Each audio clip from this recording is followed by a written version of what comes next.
সালাম আলাইকুম। মধ্যপ্রাচ্যের যে সকল প্রবাসীরা আছেন প্রত্যেকের জন্যই খুবই বড় ধরনের একটা দুঃসংবাদ। আসলে আমরা ভাবছিলাম যে যুদ্ধটা সম্ভবত শেষ হয়ে এসেছে। গেল ৫ থেকে ৬ মাস এই যুদ্ধের প্রভাবে মধ্যপ্রাচ্যের অনেক প্রবাসী কর্মহীন আছেন, অনেককে বাংলাদেশে ছুটি দিয়ে পাঠিয়ে দেওয়া হচ্ছে। তো এর মাঝখানেও আমরা একটু আশা করছিলাম যে না, সমঝোতা যেই স্বাক্ষর হয়েছে, স্মারক চুক্তি হয়েছে, এরপর হয়তো পরিস্থিতিটা বদলাবে। কিন্তু গেল ২ দিন ধরে যেই মাত্রায় এই যুদ্ধ আবার ইউটার্ন নিচ্ছে, তো আগামী দিনগুলো আবারও খুব অশনি সংকেতের দিকেই যাচ্ছে। আপনাদের খেয়াল থাকার কথা, গেল ২ থেকে ৩ দিন আগে সর্বোচ্চ নেতার যেই শেষ শ্রদ্ধা নিবেদন ছিল, ওই দিনের পরে হঠাৎ করে মার্কিন যুক্তরাষ্ট্র তারা বিমান হামলা চালালো। এর জবাবে ইরান আবার তাদের ৮০টা ঘাঁটিতে যখন আমেরিকা হামলা চালাইছে, ইরান ৮৫টা ঘাঁটিতে চালাইছিল। এবার পাল্টা জবাবে সেঞ্চুরি প্লাস অবস্থানে চলে গেছে মার্কিন যুক্তরাষ্ট্র। দর্শক, ইরানে তৃতীয় দফা হামলা চালিয়েছে আপনার যুক্তরাষ্ট্র।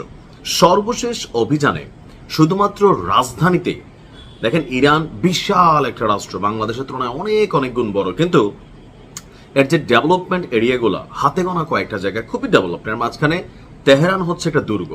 সো যতবারই দেখবেন অভিযান চালানো হয় ইসরায়েলের পক্ষ থেকে, মার্কিন যুক্তরাষ্ট্রের পক্ষ থেকে, শুধুমাত্র তেহরান এবং ওই যে পরমাণু কর্মসূচিগুলো যেই প্রদেশে চলে ওই প্রদেশটাকে কিন্তু বরাবর টার্গেট করা হয়। তো এবারও ব্যতিক্রম হয় নাই। আপনার তেহরানে ১৪০টি টার্গেটে আপনার অভিযান চালিয়েছে মার্কিন সেন্ট্রাল কমান্ডের বিবৃতি হচ্ছে যে সফল অভিযান চালানো হয়েছে। এক প্রতিবেদনে এই তথ্য জানিয়ে আন্তর্জাতিক গণমাধ্যমগুলো বলছে যে হরমুজ প্রণালীতে সাইপ্রাসের পতাকাবাহী একটি জাহাজে সাম্প্রতিক সময়ে ইরান অভিযান চালাইছিল, একটা হামলা চালাইছিল। ওই হামলার জবাবে ইরানি বাহিনীকে আপনার দাঁত ভাঙা জবাব দিতে এতগুলো হামলা চালানো হয়েছে আপনার আমেরিকার পক্ষ থেকে।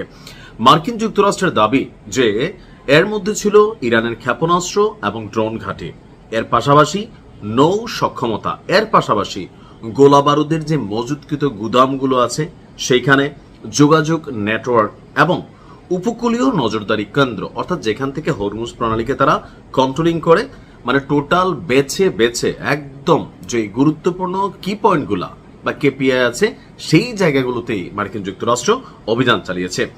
এ পর্যন্ত ৩ বারে টোটাল ৩০০টিরও বেশি লক্ষ্যবস্তুতে তারা হামলা চালিয়েছে দাবি করা হয়েছে মার্কিন যুক্তরাষ্ট্রের পক্ষ থেকে।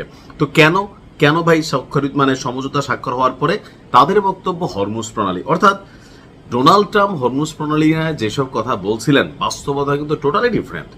অর্থাৎ এখন তারা বলতেছে যে হরমুজ প্রণালীতে বাণিজ্যিক জাহাজ এবং বেসামরিক নৌযানগুলোর উপর ইরান যে কর্তৃত্ব দেখাচ্ছে সেই কর্তৃত্বকে দুর্বল করার উদ্দেশ্যেই আপনার এই হামলা চালানো হয়েছে। এর বাইরে আসলে এখানে অন্য স্পেসিফিক অতীতের যুদ্ধগুলোর মতন এগুলা কোনো ধরনের হামলা না।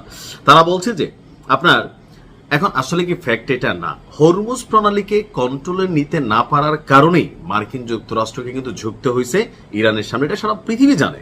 অর্থাৎ বিশ্বজুড়ে তেলের যে একটা আকাল চলছিল, এমনকি এই হরমুজ প্রণালী দিয়ে চলমান যে জাহাজগুলো আছে তারা প্রত্যেকেই ইরানের সাথে এসে প্ল্যান বিতে একটা সমঝোতা করেছে, এমনকি ইরানকে তারা বস মানা শুরু করলো। মার্কিন যুক্তরাষ্ট্র কিন্তু এটা পছন্দ হলো না।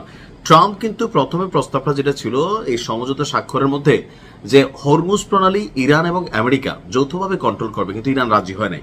ফাইনালি ইরানের শর্তমাই নেই এই সমঝোতা স্মারক কিন্তু আপনার স্বাক্ষর করা হয়েছিল, কিন্তু এখন এই জিনিসটা তারা মানতে পারতেছে না। তো এখন এইখানে গুঁতা দেওয়ার মানে কি, টেকনিক্যালি আবার পুরো ইরানকে গুঁতা দেওয়া। তো ইরান পাল্টা কি জবাব দেয় সেটা দেখার অপেক্ষায়। ভালো থাকুন, আসসালামু আলাইকুম।